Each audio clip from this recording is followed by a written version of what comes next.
വീണ്ടും നമ്മുടെ ചാനലിലേക്ക് സ്വാഗതം. ഇന്ന് നമ്മൾ പീച്ചിങ്ങ വെച്ചിട്ട് ഒരു അടിപൊളി സംഭവമാണ് ചെയ്യാൻ പോകുന്നത്. അപ്പോൾ ഇത് കാണുമ്പം അയ്യെന്നൊക്കെ തോന്നും, പക്ഷെ ഒരു പ്രാവശ്യം ഒന്ന് ട്രൈ ചെയ്ത് നോക്കും. ബാച്ചിലേഴ്സിനൊക്കെ ഒത്തിരി ആശ്വാസം കിട്ടുന്ന ഒരു അടിപൊളി സൈഡ് ഡിഷാണ് ഇത്. ഇതിന് ഇത്രയും ടേസ്റ്റ് ഉണ്ടാവുന്ന വീഡിയോ കണ്ടാൽ നിങ്ങൾക്ക് തോന്നുകയില്ല. കൂടുതലൊന്നും പറയുന്നില്ല, നമുക്ക് വീഡിയോ കാണാം. ഇപ്പം ഞാനിവിടെ ഒട്ടും മൂക്കാത്ത ഒരു ഇടത്തരം വലിപ്പമുള്ള പീച്ചിങ് എടുത്തിട്ടുണ്ട്. ഇതിന് ഇങ്ങനെ ഷാർപ്പായിട്ടുള്ള ഈ ഒരു മുള്ളുണ്ടാവും ചുറ്റും. അപ്പം അത് നമുക്ക് കത്തി വെച്ചിട്ട് ആദ്യം ഒന്ന് മുറിച്ച് മാറ്റണം. ഇത് നമ്മുടെ രസത്തിൽ പീച്ചിങ്ങ രസത്തിൻ്റെ അകത്ത് ഈ ഒരു കട്ടി കൂടി ഒരു മുള്ള് കടന്നിട്ടുണ്ടെങ്കിൽ കഴിക്കാൻ ഒരു ഇതുണ്ടാവില്ല. അതുകൊണ്ട് നമുക്കത് ആ മുള്ളെല്ലാം ചെത്തി കളഞ്ഞിട്ട് ബാക്കി സംഭവം ഫുള്ളും തൊലിയൊന്നും കളയണ്ട കേട്ടോ, മുള്ള് മാത്രം കളഞ്ഞാൽ മതി. എന്നിട്ട് നമുക്കിത് മുറിച്ച് ചെറിയ ചെറിയ കഷ്ണങ്ങളാക്കിയിട്ട് വേണം നന്നായിട്ടൊന്ന് വേവിച്ചെടുക്കാൻ വേണ്ടിയിട്ട്. അപ്പം നമുക്ക് ഈ മുള്ളെല്ലാം കളയാം ഫസ്റ്റ്. ഇപ്പം നമ്മുടെ പീച്ചിങ്ങ മുള്ളെല്ലാം കളഞ്ഞിട്ട് ഇങ്ങനെ എടുത്തു വെച്ചിട്ടുണ്ട്. ഇനി നമുക്കിത് ചെറിയ ചെറിയ കഷ്ണങ്ങളാക്കിയിട്ട് ഇതേപോലെ മുറിച്ചെടുത്ത് വെക്കണം. ഒരുപാട് ചെറുതും ആക്കണ്ട, ഒരുപാട് വലുതും ആക്കണ്ട. ഇതേപോലെ ഒരു മീഡിയം സൈസിലുള്ള കഷ്ണങ്ങളാക്കിയിട്ട് എടുത്തു വയ്ക്കും.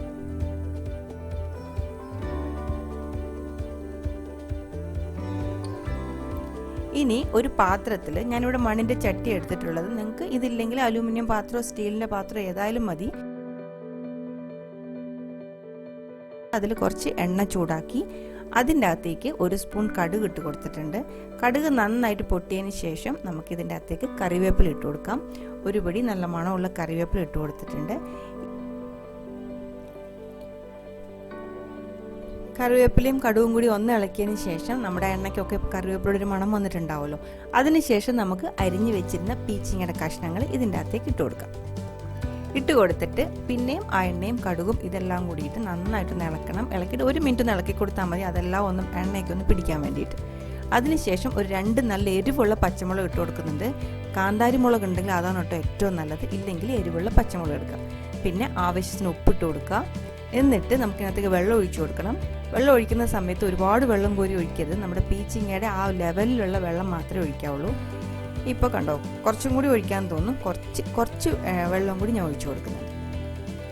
ഏകദേശം അത് നല്ലോണം മുങ്ങിക്കിടക്കണം. ഒരിത്തിരി മേലെ നിൽക്കത്തക്ക രീതിയിൽ വേണം നമുക്ക് വെള്ളം ഒഴിച്ചു കൊടുക്കാൻ. അത്രയും മതി. ഇനി അത് മൂടി വെച്ചിട്ട് നന്നായിട്ടൊന്ന് തിളയ്ക്കാൻ വയ്ക്കണം. ഇപ്പം നോക്കൂ, നമ്മുടെ പീച്ചിങ്ങ കഷ്ണങ്ങളൊക്കെ നന്നായിട്ട് വെട്ടി തിളച്ചിട്ടുണ്ട്. ഇനിയിപ്പോൾ ഇത് മണ്ണിൻ്റെ ചട്ടി ആയത് കാരണം ചൂട് പെട്ടെന്ന് പിടിക്കും. അതുകൊണ്ട് ഞാൻ തീ ഒന്ന് കുറച്ച് വയ്ക്കുകയാണ് സിമ്മിലേക്ക്.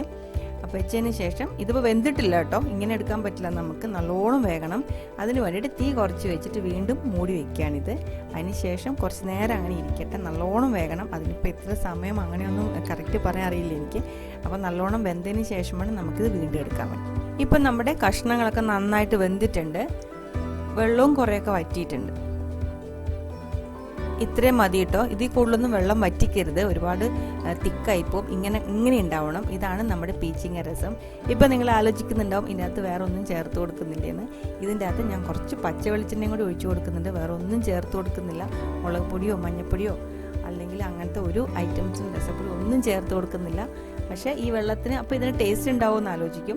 ഒരു പ്രാവശ്യം ഒന്ന് ട്രൈ ചെയ്ത് നോക്കൂ. എന്നിട്ട് നിങ്ങളിതിൻ്റെ ടേസ്റ്റ് നിങ്ങൾ തന്നെ കമൻസ് ആയിട്ട് എനിക്ക് കമൻറ്റ് ബോക്സിൽ ഇട്ടുതന്നാൽ മതി കേട്ടോ. അത്രയും സൂപ്പർ ടേസ്റ്റുള്ള ഒരു അടിപൊളി സംഭവമാണിത്.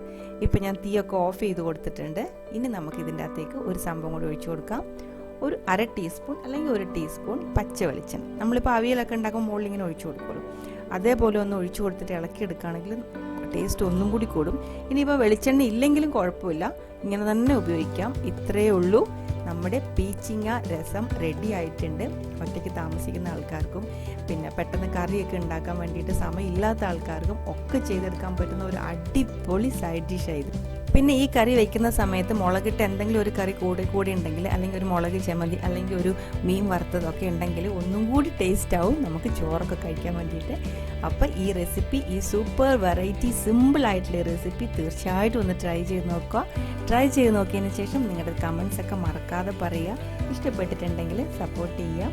അപ്പം എപ്പോഴും പറയുന്ന പോലെ തന്നെ വീണ്ടും ഒരു അടിപൊളി വെറൈറ്റി റെസിപ്പി ആയിട്ട് കാണാം. Till then take care, by.